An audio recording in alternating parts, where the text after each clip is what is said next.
bilisumma way gabrumma way gabrumma way gabrumma way gabrumma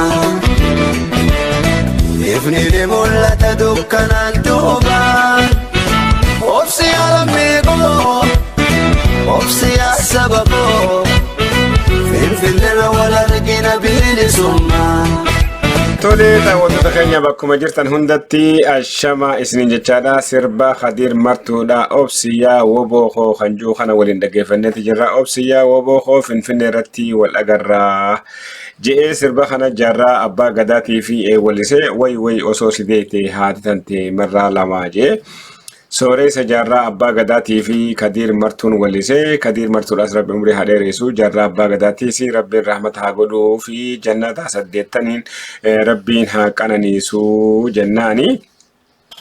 Achumaanuu gaa qophiin teenyaa inni arraan tana qabannee isin dhiyaannee jirru oolmaa Oromiyaatii fi oolmaa naannoo kibba kaaba Itoophiyaadhaatti lola deemaa jiruun wal qabatee gabaasa bal'aa qabannee isin dhiyaanneeti jirra. Lixa Oromiyaadhaatti maqaa waraana bilisummaa Oromoodhaatu nama ajjeese jechuudhaan mootummaanii fi jiraattonni naannoodha ibsa miidiyaalee garagaraatiif kannaadhaatii jiranii. Kanarratti waraanni bilisummaa Oromootis yookaan dubbii himaa waraana bilisummaa Oromootis deebi'ii gahaa quubsaa kanneeti jira. Kana lameen irrattis gabaasa qabannee isin dhiyaanneeti jirra. Inni itti aanuu waraana Tigraay irratti baname wal qabate ummanni Eritiriyaadhaa jaarsa jaartiilleen funaanamanii gara duulaa kan geeffamaa jiran ta'uudhaan wal qabate hiraarii fi rakkoo cimaa keessatti hawaasni Eritiriyaadhaa kan argamaa jiran ta'uu yookaan ummanni Eritiriyaadhaa rakkoo cimaadhaaf kan saaxilamanii jiran ta'uu himachaadhaatii jiranii. Kanarrattis gabaasa bal'aa qabna.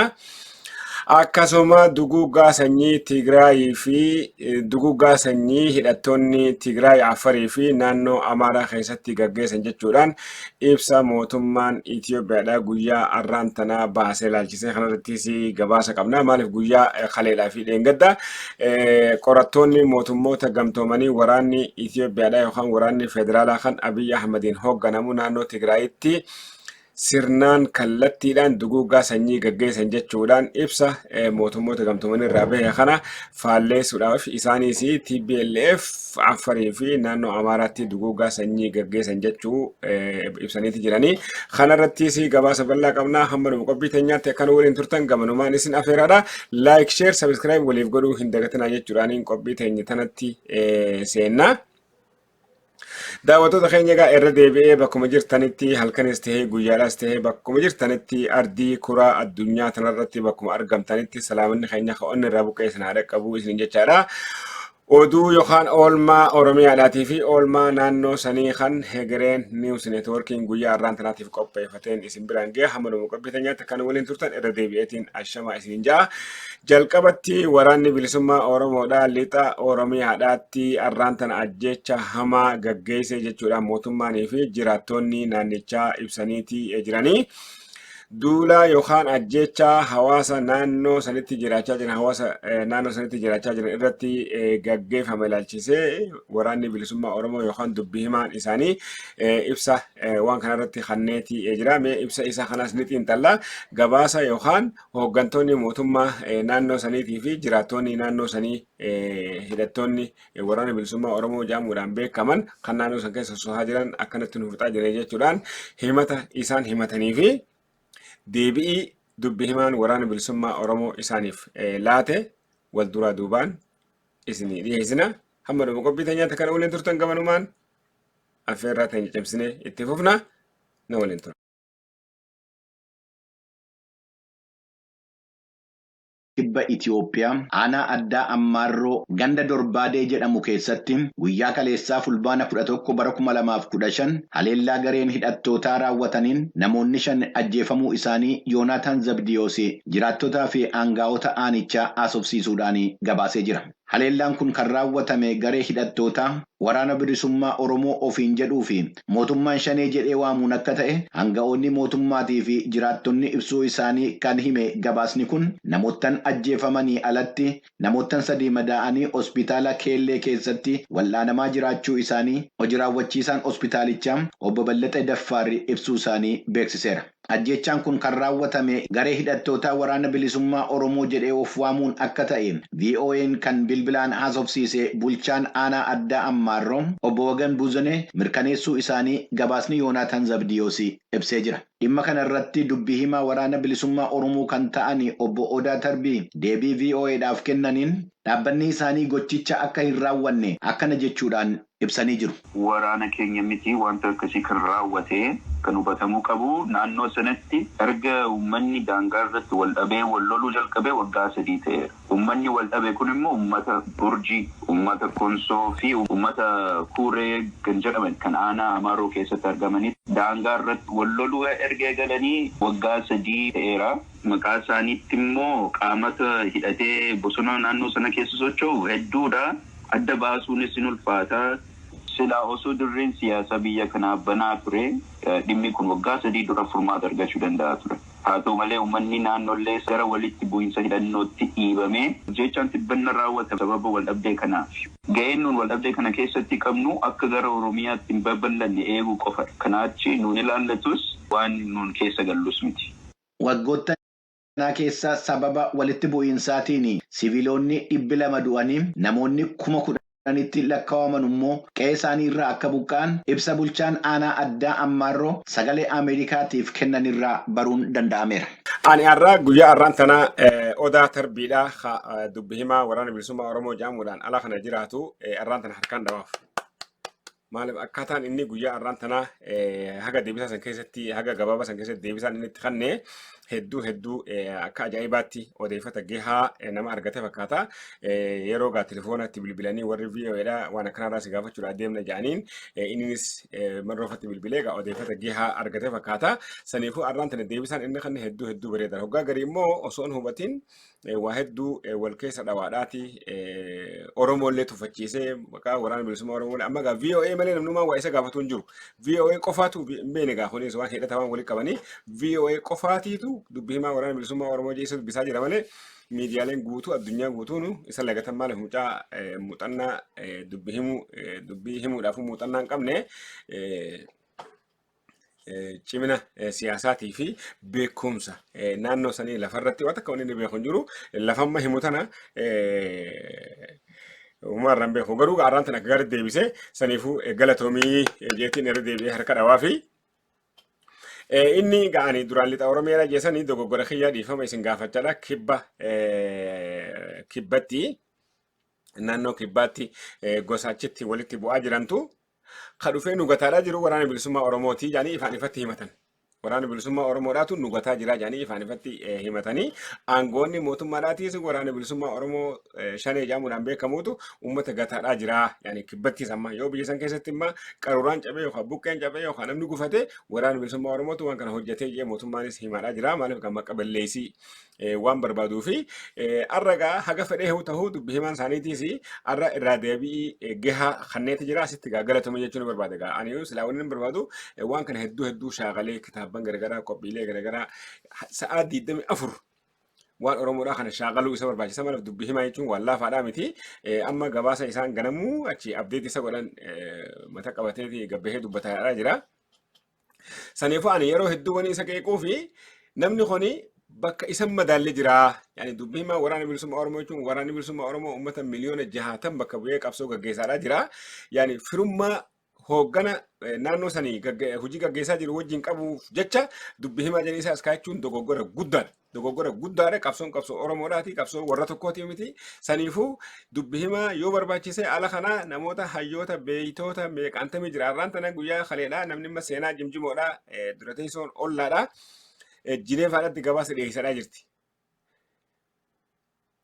Waan Oromoodhaa eega hojjanne sheen waliif goonee waan amma achi keessatti deemaa jiru gabaasa ajjechaa duguuggaa sanyii mana nama raggubuu kana hunda yoo waraana eenyu seenaadhaaf dabarsanii seenaan fuutee Jineefaa keessatti maali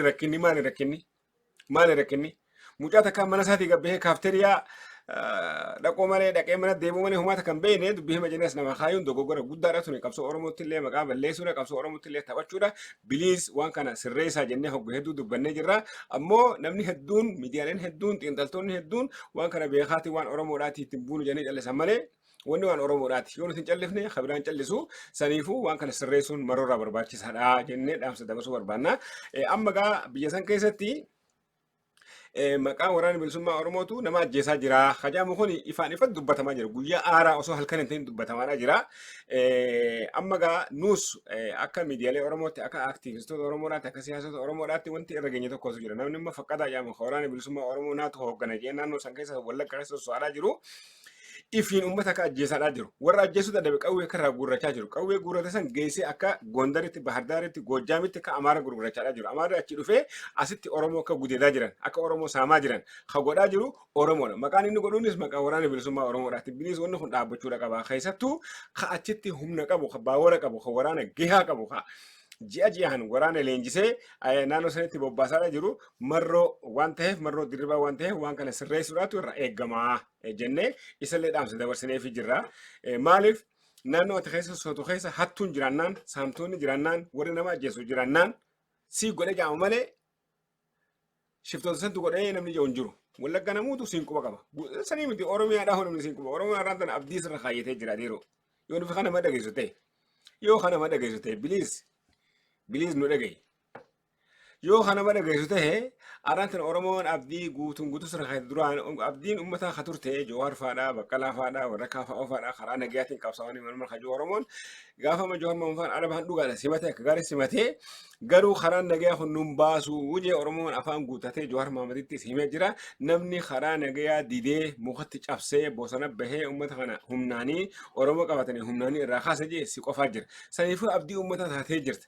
Gaafa naannoo ati bilisomsa keessa namni nama saamu nama gudeedu mana nama roggubu Goojjaamii dhufanii guban nama nuun jetta kanillee adeeroo yaani sammuu namaallee kabajuun gaariidha beektaa sammuu uummata kan keetillee kabajuun gaarii akkama gaafa kan gabbaatee uummataan jettu san fallaana hattanii dawaa hattanii maarree hattanii uummataan akkas hin jaan abadan mee malee zeenaa ilaali unkaan isii tafatarnaa bagaan isirraa dhaladhee waan uummataan jiru yaani uummata irraa dhalatte uummata hayyuu turraa dhalatte beekaadhaa turraa dhalatte abadan uummataan wallaala hin jaaniin. Mana kun hin bilchaanne akkanas hin jaan abadan never kuni dhoorgaan uummataan akkas hin jaan naannoo ati bilisomsite keessatti qaamnummaan biraa wal jaalee si duubaa dhufee maqaa si baleessa waa hojjeta tarkaa fira fudhadhu qulqulleessi malee uummata walii yaamtee isin fallaana hattanii dawaa hattanii mataa mee borumataan isin dhuguma isaan isin geessa adeero waan akkanaallee jedhin gorsitoota hedduullee ifi marsi if cinaa kaayyadhu wanni asii dhaamusa kana gorsitoota nama sira gurguddaadha warreen يعني وان كان خسيت موتونو جماعة كمان يفجنا خاي أمته هم بلاليفتين نما سجنا ديمه الماء دير خان كتير مان ثاني تركان في الرفردو أما هدو أكوانا تركان هكذا كواجر توتي نمني هدو نما برو قبه نموس كم تشرفتا سبلاليفة تشرفتان يعني أما دوغا ناس تيمان فكذا الرأي مختار كان في الرفردو جينا من عمل لما ما سدي درا أسيد أمسي سيد أمام راتوري نتيز قبانة إيجارة توري nama maqaa bilisummaa Oromoodhaatiin hawaasa saamaa jiru jira hawaasa gudeedaa jiru jira amaratti irkatee amara dubbee godhatee inuma amara dubbee godhatee amara firoonfatee asiin kharrabanee fi amara fidee wallagga keessa gallakkisee nama Oromoo akkana godhaa jiru jira saniifuu wanna kana dafii sirreessii wanni biraa haafu ibsarra baasuu dhabde ibsarra baasuu jaarranii fi efloonii fi aba'oon harargee keessatti mana turabatti wal godhan يعني هوني كايون عندهم حمان إذا خنا كل ليسوتي كايون ديمون كنا قلمان جو جانيتي دارا ولا جراتوران قالوا الجنة ثاني حواسني بيخيتي خوني خنا بربادا سنيفو جه حواسني خراب بربادو الرقابتي توري يعني حواسني خراب دبلسمو أروم ولا باجين الرقابت سنيفو أتيوني في مرو غربا فقدا جا مخنا تركان في يوفرته حواسني nama mootummaa wajjin dhaabbatu nama mootummaa deeggarsa argatu hin fedhu waan ta'eef isa sanirratti si wajjin duula waan ta'eef ati immoo tarkaanfii waan irra fudhachuu dhabdeef kun inni nuhu gaafii uummata ta'ee jira namu amma waan fi ittiin buunuu yani diinan gammachiifnu jee namni jallisee ta'a malee hoggaan fi ati asii faqadarratti duuluu dhabdee Goojjaameerraa namni dhufee asii Oromoorra duuluu qacal jettee harka maratanii hunduu teessan yaani kun hedduu waan badaadha. Amma immoo guyyaa har'aan tanaa kibbatti lola yookaan duula maqaa waraana bilisummaa Oromoodhaatiin hawaasa nagayaa irratti gaggeeffame odaa tarbiidhaa akka gaariitti nurraatti himtee asii gabbahee haaduunsa waan gaariidha. Har'aan tana akka gaarii dubbate anillee jee harkaan dhabaadhaafii jira. Saniifuu gaa lola kibba Oromiyaadhaatti kibbatti ummata nagayaa irratti gaggeeffamee maqaa waraana bilisummaa Oromoodhaa ittiin yakkaa jiran odaa tarbiidhaa irraan tan akka gaariitti nurraa dubbatee ka Oromiyaa keessan bal'anneef irraa ittisaa jirra malee nuti waan kana keessan jirru seenneen jirru qubaas hin qabnu hin beeknus ittiin hidhamnus ejee jira. Isuma kana haa barbaadamu. Waggaa dubbiin jajjabduun akkasii dhufe nama jabaa nama muuxannoo qaba nama itti yaadee yaani qopheeffatee waa dubbachuu danda'u. Deebiin bari waan VOA yoo araan tana VOA telefoon ittiin goone VOA qofaatti telefoon itti godhu jira. Yaani honummaanuu dogoggora guddaa. Yani miidiyaaleen Oromoodhaa jiran hundinuu oduun jirannaan amantaa irraa qabaannee telefoon itti godhuu nu barbaachisa. Miidiyaan tokko qoftiin telefoon itti godhee odaa tarbii haamaatu jira jechaan ooluun guyyuu isaantu itti godhan BBC illee irraa dhaabee jira. Kun dogoggora guddaadha. Namni kun dubbii himaa eegatee Twitter isaa irratti, Facebook isaa irratti yookaan sagalee gabbahee yeroo yerootti uummata waan deemaa jiru update godhuutu irraa barbaadama. Irraa barbaadama. Dubbii himaa jechuun waan laafaadhaa miti. Dubbii himaa jechuun waan laafaadhaa miti. Amma Geetaachoo Raddaadhaa biyya san guutuu isa dhaabbatan. Geetaachoo Raddaadhaatu biyya TPLF harkaa qabsan guututti Geetaachoo Raddaadhaatu dhaabbatan. Yaani maalayyaa nama miliyoona 60 yaani akkamitti nama miliyoona 60 faati mucaa ganna 24 ramaddaaf. Yani marroonuu asirratti yani dhugatti gaaffii jala galee jira. Yani eessuma taateef adeera taateefiif qabsoo Oromoo irratti nama ramaduun qabdu abadan. Qabsoon qabsoo uummataati. Qabsoo uummata miliyoona 60 uummata kiristaanaaf keessaa qabu, musliimaaf keessaa qabu, waaqeffataa qabu, kan Yahudaaf keessaa qabu uummata bal'aa kana. Mucaa ganna 24 waan namni fira kan ta'eef asii muuduun dogoggora guddaa mucaa kana kaasii nama waan kana danda'u warra kan Jamaal Ganamooti jira, warra Ahmad Sayyoodhaati jira, warra dubbachuu danda'u, warra Sa'aatii 24. Miidiyaalee garaagaraa qunnamanii meeqaan tami jiraachuu nuti lameen kana seetilmaamna malee atiis ganta keessanii illee barbaadde ni jiranii nama barbaadii nama jajjabaa itti ramati. Qabsoon qabsoo Oromoodhaati. Saniifuu tuni egaa achittiin nu dhaabaa tabiraatti yoon isin dabarsee TPLF uummata warri Eritiriyaadha. Hawaasa biyyattiidhaa guutumaan guututti lola Tigraay irratti bantee jirtu kana dhaqanii akka irraa qooda fudhataniif hawaasa biyyattiidhaa doorsisa guddaa irratti gaggeessaa jirti. Hawaasni biyyattiidhaa hedduu gaddee himachaadhaati jira. Sadarkaa jaartii garaa qabdu fuudhanii duulatti deemaa jiraniitti gabaasni guyyaa har'aan tana achi bahee addeessaadha jira. Gabaasa kana BBCdhaatu qopheessee gabaasa BBC'n qopheessa kana akka armaan gadiitti isin dhiyeessa itti yaadda. Eertiraatti hanga jijjiirraa mootummaa fidutti kaayyoo qabii sodaa fi yaaddoo qaba. Jallisuuf itti yaadamee kabocameedha jechuun komatanii turani. Sochiin waraana Eertiraa keessaa jabaachuun kan dhaga'amaa jiru TPLF loltootni Eertiraa gama hedduun Tigraay irratti waraana banuu wayita himachaa jiranitti. Firaa'ol Balaay dabaltee isinitti himti. Mootummaan Eertiraa namoota umriin isaanii hamma 55tti jiran waraanatti akka makaman ajajuunsaa kan dhagahame kamisa torbee darbe ture. Maatiin namoota humnaan fudhatamanii fi humnoota eeggataa ta'anii sodaa fi yaaddoo qaban BBC'tti himaniiru. Sirnichi magaalaa fi baadiyyaatti waraana isaa bobbaasee nama jumlaan guuraa jira. Ijoollee isaanii abbaa warraa isaanii ka biyyaa bahanis tahee ka biyyuma keessa jiraatanii waraanaaf hiriiruu hin feene mana seenanii sakatta'anii maatii isaanii manaa baasanii gataa jiru. Guyyaa 20 keessatti xumuruuf yeroo kaahanii uummata dararaa jiru. Qabeenya isaanii saamanii horii isaanii bakka tokkotti walitti qabaniiru. Dubartoonni garaatti baatan abbootiin jaaranii fi haadholiin dhiphinaa fi sodaa keessa jiru. TPLF Eertiraatti hanga jijjiirraa mootummaa fidutti kaayyoo qabatee jira jechuun Yamaana Gabra Masqal waabeeffatee barreesseera. Marsariitiin Tasfaanius kutaa Eertiraa gara baddaas qaama Tigraay guddittiitti dabaluuf karoora akka qabuu fi Eertiraan ofirraa ittisuuf mirga akka qabdu ibsaniiru jechuun gabaaseera marsariitichi. Xiinxalaa siyaasaa fi falmaa mirga namaa lammii Eertiraa Sangaal Waldanisaa yaada Yamaana Gabra Masqal dubbatan jedhamee ilaalchisee yaada kenneen mariin araaraa Itoophiyaa wajjin eegalame xumurame rakkoon Tigraay wajjin jiru Eertiraan mootummaa Itoophiyaa wajjin karaa dippiloomaasii xumuruu qabdi ture jedha. Waa'ee himata yaaddoo nageenyaa biyyaalessaa Tigraay irraa ka'a jedhame ammoo himannaa qaama sadaffaan hin mirkanoofne ta'uu eeruun biyyi tokko rakkoo keessoo yoo qabaatte ofitti deebitee jalqaba lammiilee olaantummaa seeraan gaggeessuu fi guddina diinagdee argamsiisuu akka qabdu ibsa. Mootummaan Eertiraa keessoo isaa ilaalee rakkoolee qabu fure uummata isaa tokko gochuun karaa dimookiraasiin osoo gaggeesse humnoonni diina jedhaman hiika hin qaban ture jechuun biyyattii keessa haala rakkisaa jiru agarsiisa. Xiinxalaan kun dabaluunis otoo maatii diiganii biyyan eegaa jechuun wal hin argus jechuun dubbata. መሰረት ናይ ሓንቲ ሃገር ስድራ ቤት እዩ jalqaba irratti bu'uurri biyya tokkoo maatiidha. Wanta mataa jiru yoo ilaalle garuu maatii kan diiguu fi balaa hamaa irra kan buusudha. Maatii diigaa fi dadhabsiisaa biyyan eegaa jechuun wanta wal'iitudha. Kanaaf wanti gaggeeffamaa jiru haala kamiinuu fudhataman qabu.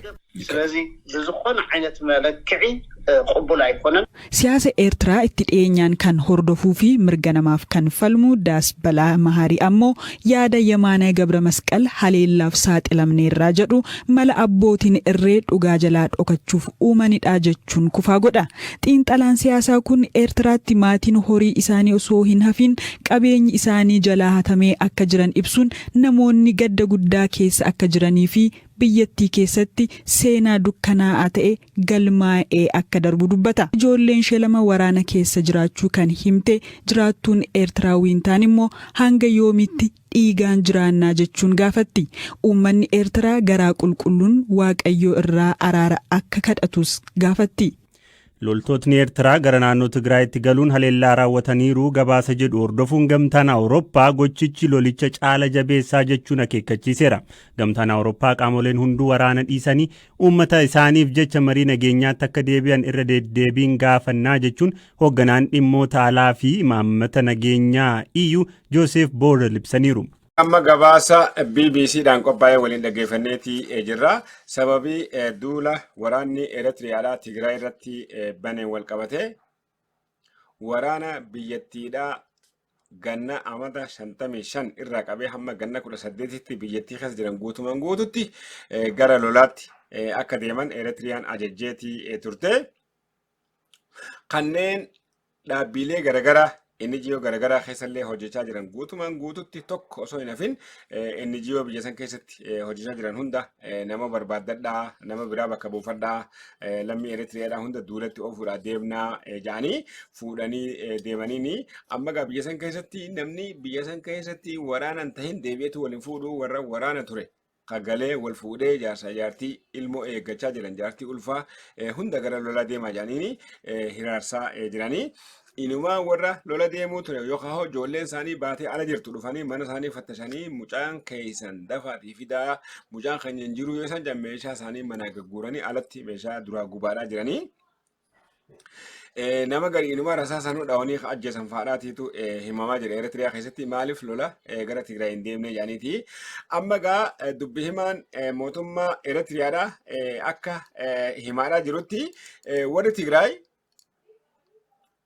warri Tigraay gudditti ijaaruudhaaf Eritiriyaa qabachuu barbaadanii saniifiif ittisuu qabnaa jee jira. Ani hin beekne egaa warri Tigraay akkamitti yaada akkasii qabanii yaani warri Tigraay yaada akkasii dhugaa ni qaban jee ni dubbatama. Wanummaan dhufanii biyya keenya ittiin qabatanii fi lafa bal'ifachuudha lafa bal'ifannaa ittuu jiranii.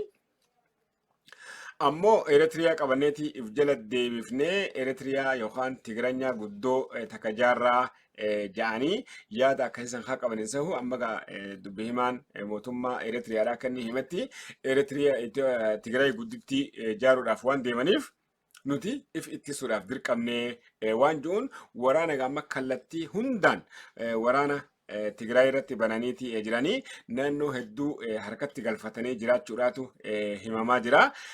Gara Afariinis naannoo Abbaalaata kiiloomeetira 50 magaalaa Maqalee irraa fagaattu waraanni Itoophiyaatii fi waraanni Amaaraatii fi waraanni Afariidhaa kan gahanii jiran ta'uudhaatiitu guyyaa har'aan tanaa himamaadhaa jira.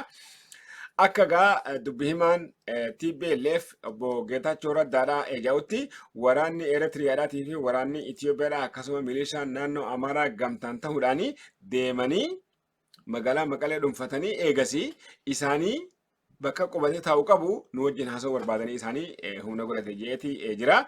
Garuu gaa waraanni Itoophiyaadhaatii fi waraanni Eritiriyaadhaatii fi warri Amaaraa akkasuma Afarii dabalatee hagam takka warra TPLF kan injifatanii magaalaa Maqalee dhaqanii qabachuu danda'anii wanti beekamu tokkollee nuugaa hin jiru. Hamma ammaatti lafarratti injifannaan isaan agarsiisan tokkollee hin jiru. Waraanni Eritiriyaadhaa gara Eritiriyaadhaatiin lafa naannoo 8-9 irratti duula guddaa gaggeessaa jira. Garuu hamma ammaatti injifannoon inni naannoo sanitti argate tokkollee kan hin jirre ta'uudhaatu himamaa jira. Asiin gara waraana Abiyyi Ahmediin injifannaa argachuu dhiisii jara duraa dhaabbachuu hin dandeenye. Jarri gaa'ifiif bakka afuritti lolli irra banamnaan lola gara kanaanii qabbaneessan malee naannoo dhihaa Tigraayin lolaatu irra banamee jira. Achiin Eritiriyaadhaan lolaatu irra banamee jira. Asiin naannoo Afariin lolaatu irra banamee jira. Amma gaamaalii argaadhaa jiraanii lola amma Tigraayii fi Eritiriyaa fi Itoophiyaa fi Amaaraa duratti deemaa jiru kanarraa ka fayyadame Afarii qofa. Mee akkamitti jechuun keessan hin oolamu. Afariin gaafa mootummaan wayyaaneedhaa biyya san bulchaa turte namni biyya sun keessa akka dubartiidhaatti olii garreebamaa ture Oromoodhaaf isaan qofa biyya san keessatti. Tigreen waggoota akka Soomaalii itti dirtee akkuma keenya Soomaalii nu dirtetti itti dirtee namni ganamuu distumaaf isaanaa guratee oriyaa oolu numaaf isaan qofa turan.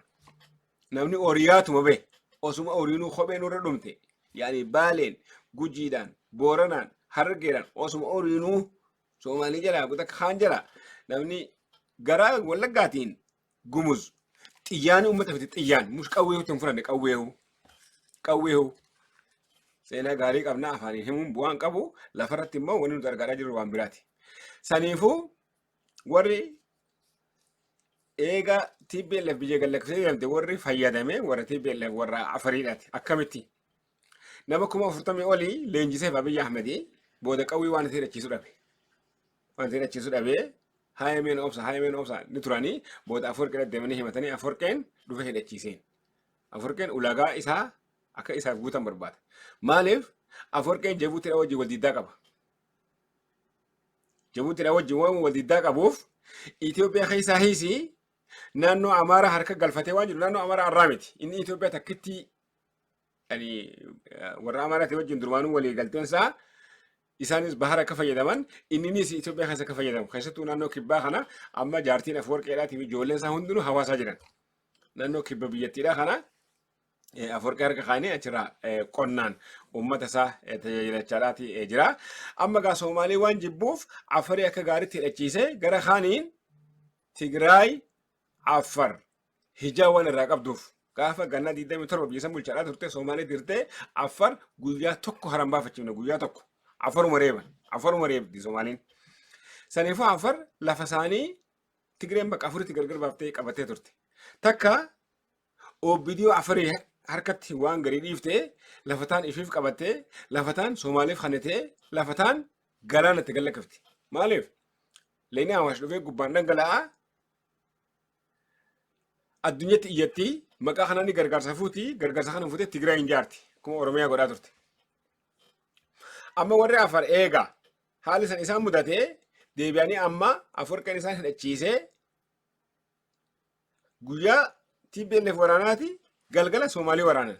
Soomaalii guutumaan guututti lafa isin dur qabattee ifirraa saffeeyanii keessa yaasanii jira lafa isaanii. Lafa amata 40 masjiida amata 40 ijaan arkin ka Soomaalii irraa fudhatte arraan tana qabatanii itti salaataa jiran. Naannoo Hawaash kana karaa kana qulqulleessan karaa gawwaanii kana guutumaan guutuu Somaaliin duraan gawwaanii dabarteeti kuura ol kuttee alama Somaalichi fannamtee jeetetteessi. Alan ka Soomaalii jettee jeetetteessi. Digalee yaani Hawaash fi maarra kayyaan san dhugoomsuuf feete garuu Afarama maraatan safee jira. Amma waan ajaa'ibu keessaa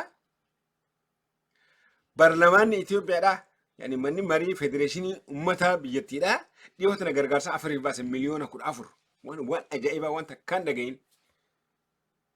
Yani Barlamaana waan itti dhufe dhugoomsu malee Barlamaana gargaarsa naannoodhaaf baasu kan dhageenye matura baasee miseensonni Barlamaa biyyattiidhaa fuudhanii Afariif gargaarsa keessan dhiyootan. Abiyyi Ahmed guyyaa lama dura achi dhaqee lafa hektaara 20 kun amata 8 kana keessa misoomsinee Jibrii bukkee irratti oomishaadhaa jirra jee achi daawwannaa wahii gaggeessaa ture. Har'a ministeerri geejjibaa fi maalii dhaqee afar jira jechuun amma mootummaan Itoophiyaa akkuma jirutti dhibbaa dhibbatti gara afar irratti xiyyeeffannaa gooteeti jirti. Nyaataanis dhugaatiidhaanis deeggarsaanis hundaanuu waan barbaadamu hundaan afarii cinaa dhaabbachaa jirti. Achii afur qeenis waan silaa barbaadamu cinaa dhaabbachaa jira. Isaan ammoo warra TPLF mukatti cabsanii naannoo isaanii ofirraa yaasaniiti jiranii. Amma gaa warri afar bifa kanaanii fayyadamanii jechuu barbaadeeti. Amma gaa warri TPLF lola afariin irra banamee lola Eritiriyaan irra banamee lola milishaa Amaaraatiin irra banamee lola Abiyyiin irra banamee kana ofirraa qolachaa jiraachuun isaaniitu waan guddaadha. Garuu ammoo isaan kun duraan mul'atu. Nama garee kaasii dhoomu kaasii osoo dhoomu hin argu. Uuma xiyyeeffate san malee isaan amma Finfinnee qofa duraan mul'ata. Maaliif yaani Finfinnee dhaqu jechuun yaani isaaniif jireenya. Yani maqalee isaantu ijaaramaa fi dinagdee biyyattiidhaa haamata dheeraa kan ittiin lolan kana achirraa oomishatanii Gambeela irraa Finfinnee, Somaalii irraa Finfinnee, Oromiyaa irraa fidatan jecha. Saniifuu isaan immoo Oromiyaan dura mul'attu waan amma duula irra deemaa jiru kun tokkolleedhaa huquban qabanii ammoo silaa beekanii silaa nama waa yaadu ta'anii osuma achi jiraniitu hidhattoota Oromoodhaan leenjisanii qawwees kannanii fi ilaala. Ifiis nin jaaladhaa sirbaas nin dhaqaa hanumaan dhoofadhaa walitti hin deemtu jaan. Silaama hidhattoota Oromoodhaa kan akka gaariitti meeshaa kannanii fi hidhattoonni Oromoodhaa guyyaa lamatti biyya sanii gar tokkotti baasa booda wajjin waliigaltee uumanii wajjin jiraachuun ni danda'ama. Garuu ammoo qawweestiin kanninu ni isin hirachiifnu gargaarsaa isin goonuu fi akkuma obbidiyootti lama sadii keessaa asii yaammannee nu dura deemanii kun asiin kana jedhanii kun asiin kana jedhanii warra kanatti garsiisu. Uummata barbaadanii kun ammoo taatu ijoolleen teenyaas ijoolleen waraana bilisummaa Oromoo kana jalaa diddee jirti. Namni garee immoo waraana bilisummaa Oromootiif isaan walii galanii jiranii gana dhufanii ijoolleen waraana bilisummaa Oromoodhaa qawwee kaayaa kottaa jetteen. Waan hirgiti isinii waanii tuni gurra isana seentu. Waraana bilisummaa Oromoo TPLF Oromiyaa seenuudhaaf dura qawwee kaayee dhufuudha qabaa. Eegasii akkamitti deeggarsa nulaachuu qaba wajji walii galla jaanii jiranii tunisiin tana amma gaa mootummaa keenya kanaa miti kana baleen hangaa hawaa deebina taha amma gaa warri Eritiriyaadhaa bifa kanaanii duula hamaa Tigraay irratti bananii jiranii wanni Amaaraa jiru gaafa warri Amaaraatiif isaan Tigraay injifatan deebi'anii Oromiyaa waliin ta'anii weeraruudhaaf yaada kanaatu jira. Amma gaa warri Tigraay garuu jalaa dammaqee warra Amaaraa araarfachaadhaa jira. Warri Amaaraa gaa akkuma kaleellee isin himuudhaaf tattaafadhetti hoogganaa faannoodhaa gallakkisuun ergaa warra Tigraayiif erganitu jira. Maaliif namni Tigraay sheexaanaa dhabamuu qabdii jedhee milishaa 10,000 leenjisee Tigraay bobbaasee namicha kalee qabamisanii. Namichi dura faannoodhaati Amaarii isa sun qabuun duraanuu bakkumatti bakka kaayinee fuudhanii mana hidhaa geessuun isaanii warra Tigraayiif ergaa nagayaa dabarsaniiti. Warri Tigraayis kan waraana Abiyyi Ahmed 10,000 qabanii kophee dhaba magaalaa keessa olii gad oofaadhaa manneen ijaaraadhaa jiranii milishaa faannoo Amaaraa ta'an nama 120 gudeeddee manneen gubdee biyya kallamta kun bilamsii goote kabajaa hawaasa Amaaraatiif gallakkifna jedhanii akkasii 10,000 gallaksanii fi amma gaa warra Amaaraa kana Eritiriyaa jalaa qabachuudhaaf fakkaata warri Tigreedhaa hammaan tana kana yaadaadhaa jiranii sadarkaa kanatti yaaduun isaaniitu waan guddaadha gaa wanti nuti jennu sadarkaa isaanii kanattu yaadanii warra Amaaraatii fi warra Eritiriyaadhaa kana addaan muruudhaaf tattaafachuun isaanii waan guddaadha. Gaa itti milkoominaan hojii dippiloomaasii cimaa biyya keessatti hojjetan jedhama. Maaliif Oromoo irratti hojjechuu dadhabanii kanatti waluu qabatanii itti walduguu guyanii yaani namni Oromoo irratti siyaasaa hin hojjetin dabarsiyoon faadha jedhanii dabarsiyoon faadha hedduu wal qabatanii turanii amma gaa siyaasa Oromoo irratti hojjechuu dadhaban sanii gara Amaaraatiin hojjechaadhaa jiran. Yani kan Oromoonis beekuu qaba warri TPLF fi warra Amaaraa jidduu mariin yeroo dheeraa akkuma nama duratti isinii gabaasee turetti biyya Israa'elitti isaan lameen jidduutti mariin bal'aan gaggeeffamaadhaati ture.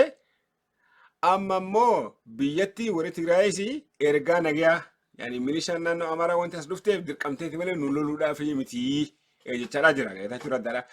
Lolumaachi deemaa jiru kanaaf nuti immoo mana argataa jirra. Wanni amannuusi ijaanis agarruusi wanni beeynuusi loluma Tigraay irratti baname kanaafu namni hoogganaa jiru namni karoorsees warra Amaaraati. osoo kana ta'ee jiru lakki Amaarri keessa hin jiru Amaarri obboleeyyan keenya ishaa jira Geetaachoo Raddaati isaanis amma Tigiroonni nuuf Tigiraan jechuu eegalan nama gartee akkaan isaan jibbu akkaan isaan osoo irra dhabamanii fedhu fuudhanii hidhaa kaayuun sun ergaa addaati. Saniifuu gaamee qophiitti aantuutiin ammallee nu dabarsa. Hidhattoonni TPLF Afarii fi naannoo Amaaraatti duguuggaa sanyii raawwatanii jira. Eenyu ka jiru? Mootummaa Itoophiyaadhaati. Maaliif kaan jee? Dhaggeeffannee walitti deebi'a. Na waliin tura.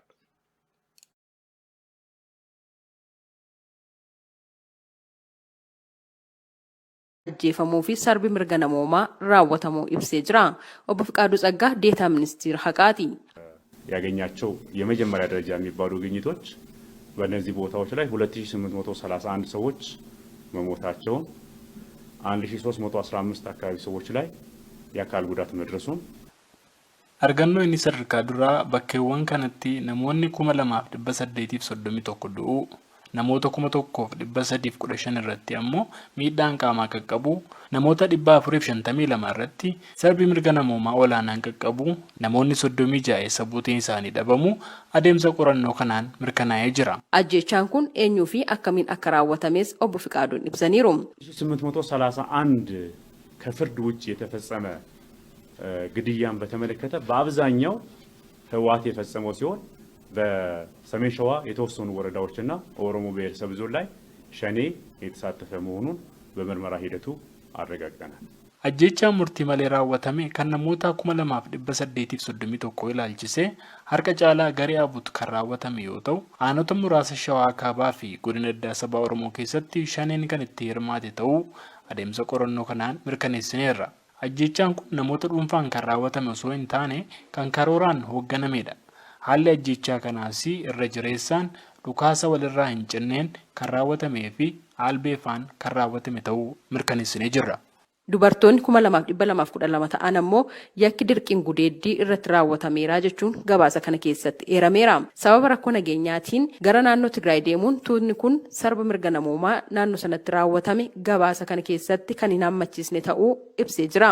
Waraana kaaba Itoophiyaatiin sarba mirga namoomaa raawwatame qorachuudhaaf manni maree mirga namoomaa tokkummaa mootummootaatiin kan hundeeffame ogeessonni koomishinii mirga namoomaa idila addunyaa wiixata darbe gabaasa jalqabaa baasaniin bara 2013 yeroo waraanni kun eegalee lammiilee hundarratti sarbi mirga namoomaa gaggeeffamuun ibsameera. Koomishiniin kun mootummaa Itoophiyaa kan itti gaafachiisu mootummaan federaalaa kan Itoophiyaa fi deeggartoonni isaa naannoo Tigraayitti yakka waraanaa fi sarba mirga namoomaa raawwachuu kan ibsan agarsiistuun adda addaa jiru jechuun eereera. Mootummaan haleellaa xiyyaaraatiin naannoo Tigraay keessatti lubbuu namoota nagaa hedduu balleesseera kan jedhe koomishiniin kun yakka sarba mirga namoomaa kanneen biroos hedduun raawwatameera jechuun gabaasa kana keessatti eereera. Sarbi mirga namoomaa naannoo Tigraay hangaa fi turtiidhaan rifachiisaadha kan jedhan dura teessuun koomishinichaa Keerii Beetii Muringii tajaajilli bu'uuraalee nyaanni fayyaa fi dhiyeessin deeggarsa namoomaa kanneen biroon dhorkamuun namoota siviilii irratti rakkoo geessaa jiru jechuun ibsaniiru.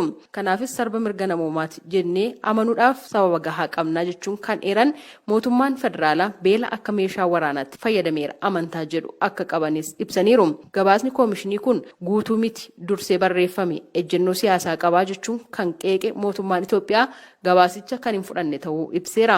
Itti gaafatamaan waajjira tuuta raawwii hojii ministeerotaa Dr. Taaddasee Kaasaa ejjennoo mootummaan Itoophiyaa qabu kaleessa ibsa baasaniin eeraniiru. አንደኛና የመጀመሪያው ይሄ የቀረበው ሪፖርት በሶስቱም ክልሎች ደረሰ ከተባለው እና ሁላችንም ከምናውቀው የጥፋት መጠንና አይነት ጋራ የሚመጣጠን አይደለም። በጣም ቁንጽል የሆነውን ሰብጀክት ማተር ብቻ ፎከስ ያደረገ ስለ ሂደቶች ቁንጽል የሆነ ስዕል ብቻ የሚሰጥ ሪፖርት ነው የሚል ነው። inni jalqaba gabaasni dhiyaate kuni badii naannolee sadan keessatti qaqqabe waliin hangaa fi gosaan kan wal madaaluu miti. Waan xiqqoo fi adeemsa muraasa irratti kan xiyyeeffatedha. Inni lammaffaan koomishiniin kun qajeeltoo tokkummaa mootummootaa kan eegee miti. Gabaasa kana sadarkaa barbaadamuu fi gita itti gaafatamummaa qabuun qoratee miti kan dhiyeesse. Akkaataa ragaan itti walitti qabames yoo ilaalame ragaan qabatamaan bakka hin jirretu jira. Kaan ammoo waan muraasa qofa walitti qabuun kan hojjetamedha. Kanaaf mootummaan qorannoo dhiyaate kun ragaan kan mirkanaa'e walabummaan kan gaggeeffame jedhees hin fudhatu. Akka waliigalaatti gabaasni kun akka dhimma cimaa tokkoo fi fuuldurattis itti gaafatama hordofsiisuu danda'utti kan ogummaa fi beekumsaan deeggaramee hojjetame miti. Walabummaa dhaabbatichaas kan gaaffii keessa galchudha.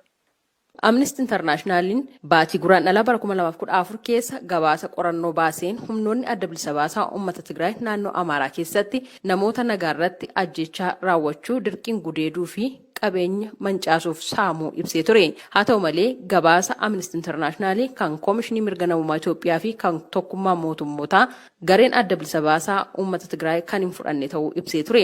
Gama biraatiin bu'aa qorannoo Koomishinii Tokkummaa Mootummootaa kan fudhatu ta'uu gareen kun eereera.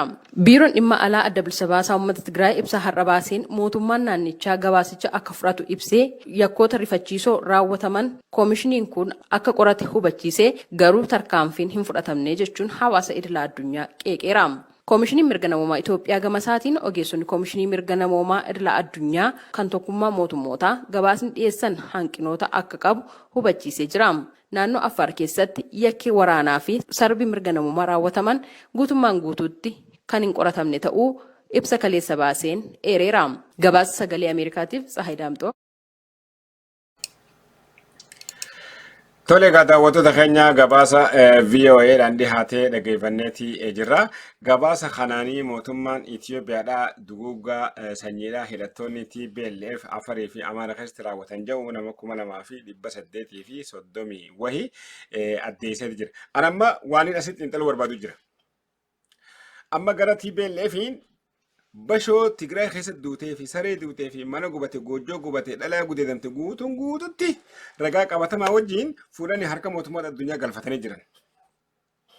Warri mootummaatiis kanaan dura qormaata UN waliin gaggeessaniin duguuggaa sanyiidhaa Afaarii fi Amaara keessatti gaggeeffame TPLF hin jedhanii guutumaan guututti isaaniis galmee tolfatanii jiran. Amma kagalmee nama ajjeefamee, kagalmee nama gubatee, kagalmee nama reebamee, nama reeftahee, nama gudeedamee, nama harkaan qabne Oromoo qofa.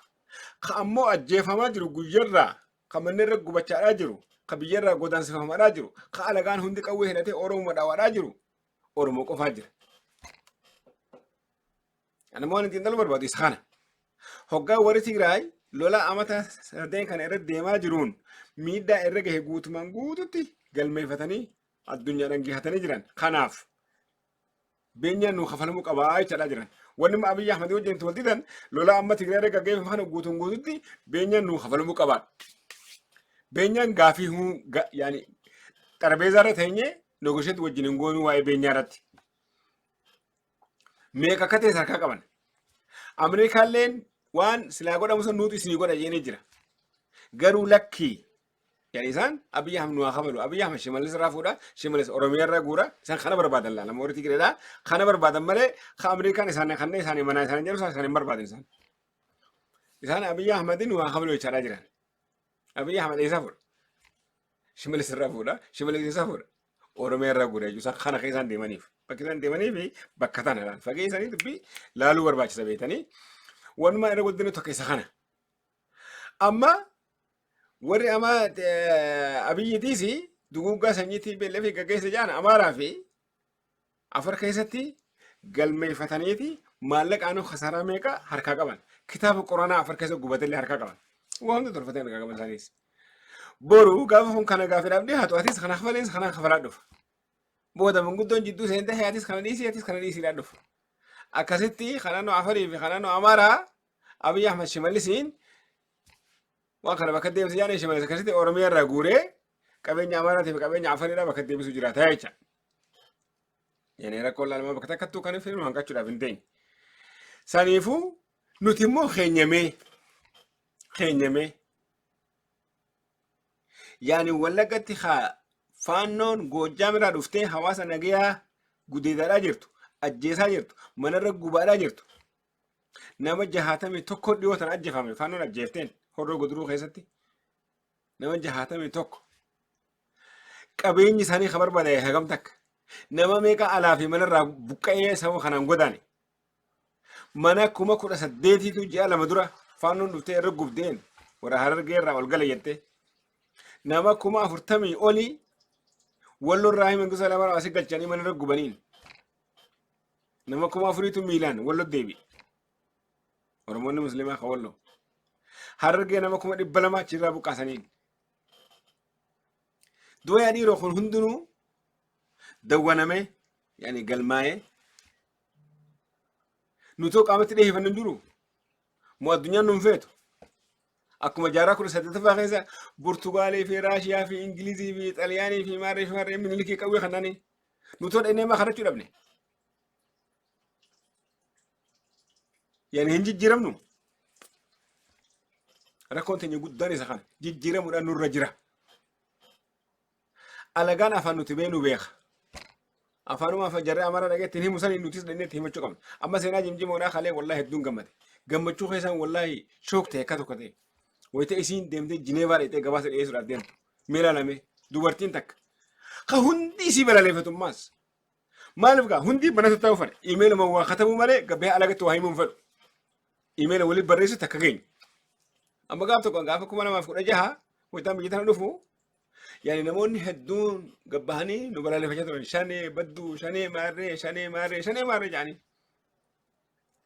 ani kamiti kheen nama warra shanee kana keenya tokkorraa kami ka gabbahee difeensi nu godhu kami dhabamee jeetiin yaaddamaa ture hoggaan biyya takka dhufu dhaqu nama 600 qabnaa hirrifadhee 600 duba 600 keessa namni 6 ka gabbahee live seenee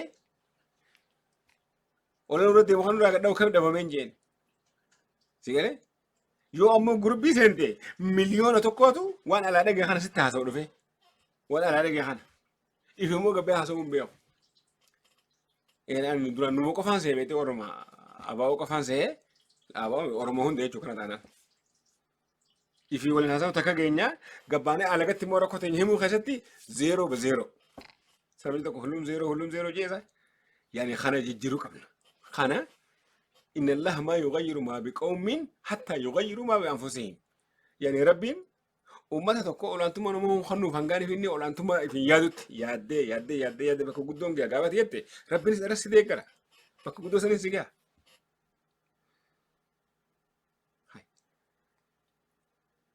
hoggaa jara goraa geeggarre abuun raanis taneen oromoo jibiteen feenu somaalee gogaa lakkii bootanneen raanis tinimini araba gogaa lakki dhiisi araba faamu arafatu waan kanya himta la kentau haya okay arabati himte faranji tatinu him faranji mar jara amara khanatu sam sakhe jirati tanu amara tanu dagon farani tatigire mal dagon farani la ilaha illa ya jamaa rab ma ja amma sena jimjuma kuno demte amerika ra Geneva ra ita chitra ko khane mujir me isi hade garwan bara wadamne odefata khananu fi me marron fana chira odefata khanani fi gamachis fana chira khanani fi jolle shawajir su chira khanani fi mi hade garuni me war oromo himtimi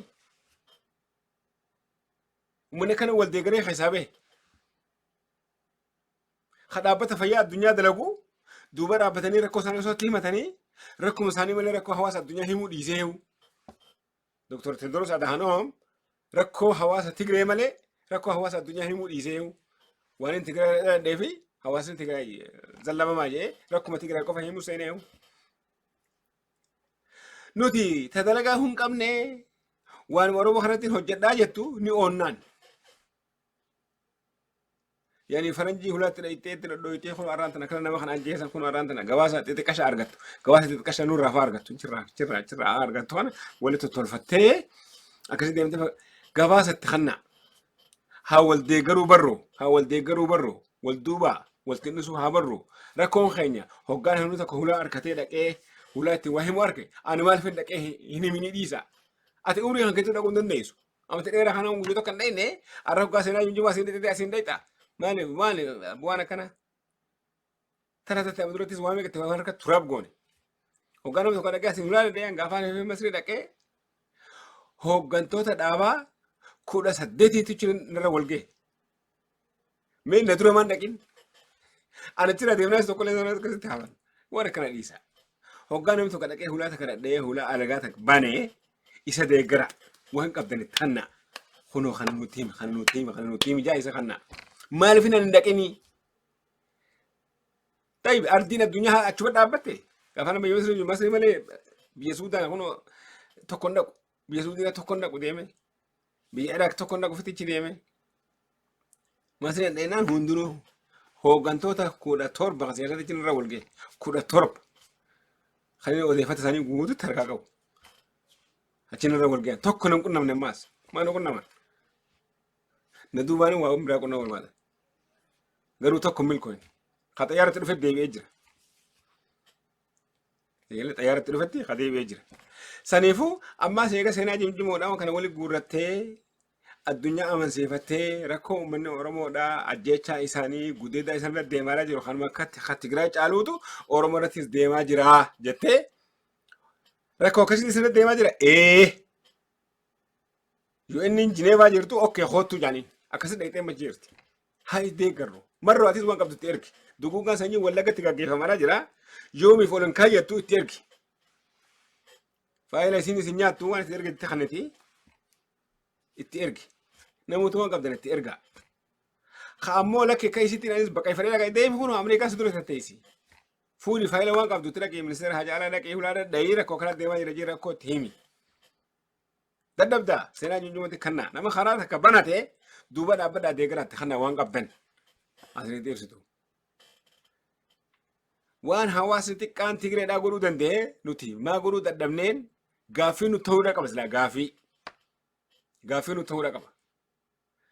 Rakkoo biyya teenya keessatti deemaa jiru galmeessinee guutuun guututti ajjecha hagamtu raawwatamee amata afran kana keessatti manneen ummata hagamtu gubamee amata afran kana keessatti qabeenyi ummata hagamtu saamamee amata afran kana keessatti yoggaa maallaqa deebisan meeqa taha dubartii meeqaatu gudeedamee dubartii meeqaatu sababii lolaatiin ilmoo dhabe ijoollee harkaa guranii Wallagatti ergaa jiran ijoollee harkaa guranii Tigraayitti ergaa jiran sababii kanaan faamilii meeqaatiitu adda faca'e.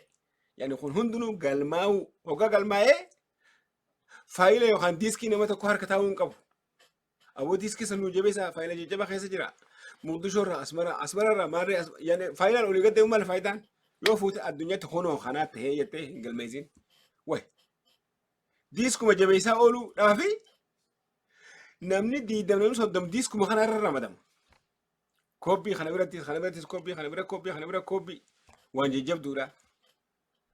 Kana keessa tokko adeemee addunyaatti kan nun jiru. Sanuu kakachisanii irbuu meeqaan akkaan fi qaama biraatti dabarsan jechuun haatee ta'an. Waan iccitii jabduu kana bira jiraati. Waan akkana kana dhiifnee rakkoon uummataa sadarkaa addunyaatti saaxilamuu qabdi. Addunyaatti saaxiluu qabna. Rakkoo kana deemaa jira. Haga xiqqaatti rakkoo teenya addunyaatti saaxillee miidiyaalee addunyaa guutuu waliin geenye afaan alagaadhaa hundinuu rakkoo Oromoo irratti gaggeeffamaa jirtu dubbachuu danda'e. Saniifuu gaa qophii teenya taaraan tana asumarratti hin dhaabaa qophii kanaatiin hamma walitti deebinutti nagaan nu turan afeerraa keenya laayik sheer sabiskiraayib waliif godhuun dagatina.